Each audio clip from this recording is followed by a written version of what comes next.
In the beginning, the world was nothing but a vast, dark ocean called None. From this watery chaos emerged the first god, Adam, who stood upon a small mound that had risen from the depths. Alone in the universe, Adam decided to bring order to the chaos and create life. With his divine powers, he brought forth his two children, Shu, the god of air, and Tefnut, the goddess of moisture. Shu and Tefnut set out into the unknown world. Their presence brought the first breath of wind and the first drop of rain, starting the cycle of life. In time, they gave birth to Geb, the god of the earth, and Nut, the goddess of the sky. Geb and Nut were deeply in love and remained tightly entwined, leaving no space between the earth and the sky.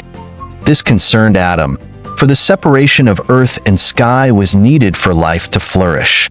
With great effort, he ordered Shu, the god of air, to stand between them and hold Nut high above Geb, creating the heavens. Nut became the vast sky, arched over the world, while Geb became the solid earth beneath. As Nut stretched above, she was adorned with stars, and from then on, day and night began to alternate. Nut and Geb had 4 children who would shape the fate of both gods and mortals.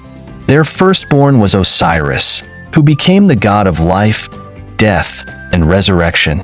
Osiris was a wise ruler who brought civilization, agriculture, and laws to humanity.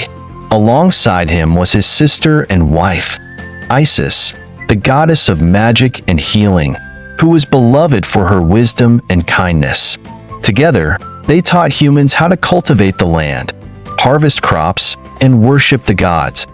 However, their younger brother, Set, was not as benevolent.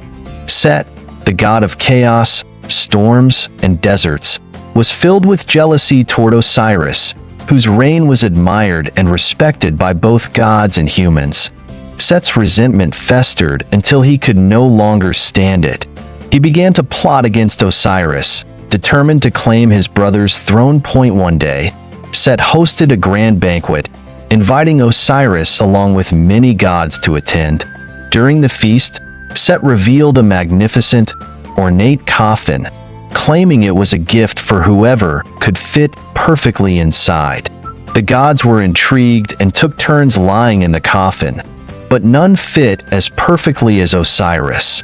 The moment Osiris lay down, Set's trap was sprung. His followers quickly sealed the coffin shut and threw it into the Nile River, carrying Osiris away. With Osiris trapped and helpless, Set seized the throne, plunging Egypt into chaos. The balance that Osiris had carefully maintained was shattered. Crops withered, storms ravaged the land, and the people lived in fear under Set's cruel rule. Meanwhile, Isis was devastated by her husband's fate, but she refused to give up. With her powerful magic, she searched relentlessly for Osiris, traveling the length of the Nile until she finally found the coffin washed ashore. Using her spells, she revived Osiris, but their reunion was short-lived. Set, furious that Osiris had returned, sought him out and killed him once again, this time dismembering his body and scattering the pieces across Egypt. Isis, heartbroken but determined, embarked on another quest to find every piece of Osiris's body. With the help of her sister Nephthys and Anubis, the jackal-headed god of mummification, she recovered each fragment.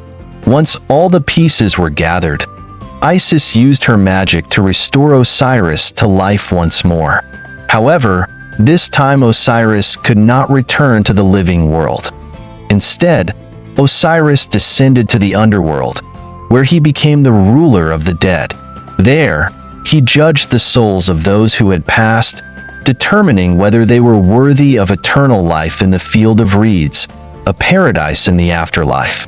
Osiris's legacy as a god of resurrection lived on, and his wisdom continued to guide the living and the dead alike. As for Set, his rule was challenged by Horus, the son of Osiris and Isis.